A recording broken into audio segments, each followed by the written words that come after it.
D&G Equipment Sales on Dunmore Ridge Road in Augusta is your source for both new and used farm equipment needs. With an awesome service department, it's time to buy red and save green at D&G Equipment Sales. I'm Greg Larry for HampshireReview.com. Last Sunday at the First United Methodist Church in Romney, West Virginia, a debut screening of the movie Black Diamonds was held. The movie was made by Hampshire County native Catherine Pancake. The film covers the effect which has been prevalent in West Virginia, primarily in its southern counties, as well as other states. While the mining produces coal, which is a widely used energy source throughout the U.S. and the world, the effects of the blasting and stripping of the coal from the mountains can be hazardous for people living nearby and to the environment.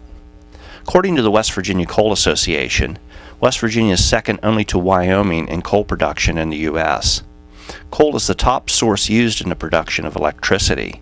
Balancing the need for energy with employment and environmental concerns is a hot topic in the U.S. currently. I sat down with filmmaker Catherine Pancake to discuss her movie Black Diamonds. Glad to have you here. You're a 1984 graduate of Hampshire High School. Yes, that's correct. And how did you get interested in filmmaking?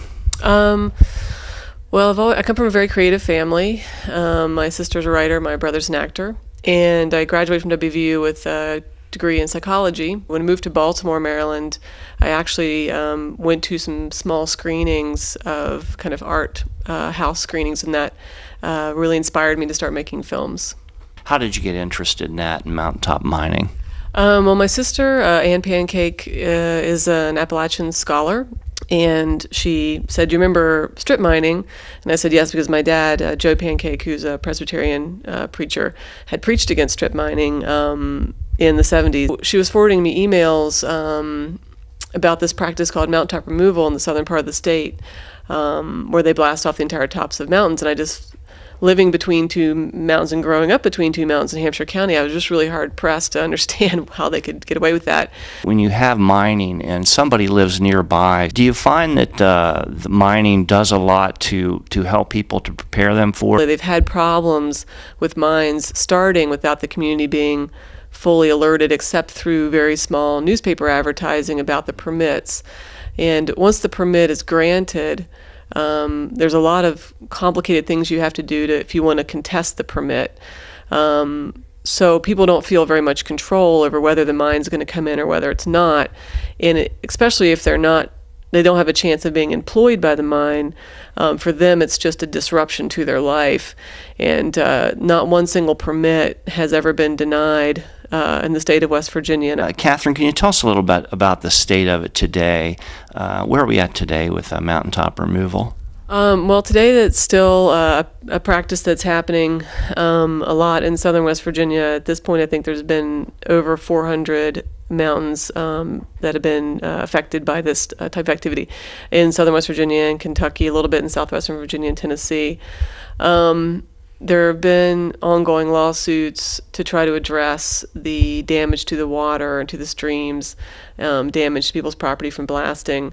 I think the level of awareness has gone up, but at this point, there's not been a whole lot that's been done to mitigate slowing this stuff down. Although recently there's been a real push to get industrial wind farms on the mountaintops, because if you level the mountain, it no longer works for wind. So at this point, we're taking away a huge wind resource for the state, and that will be something that we can use forever and can employ people forever. Now we're going to need to start looking at what they call ET, energy technology.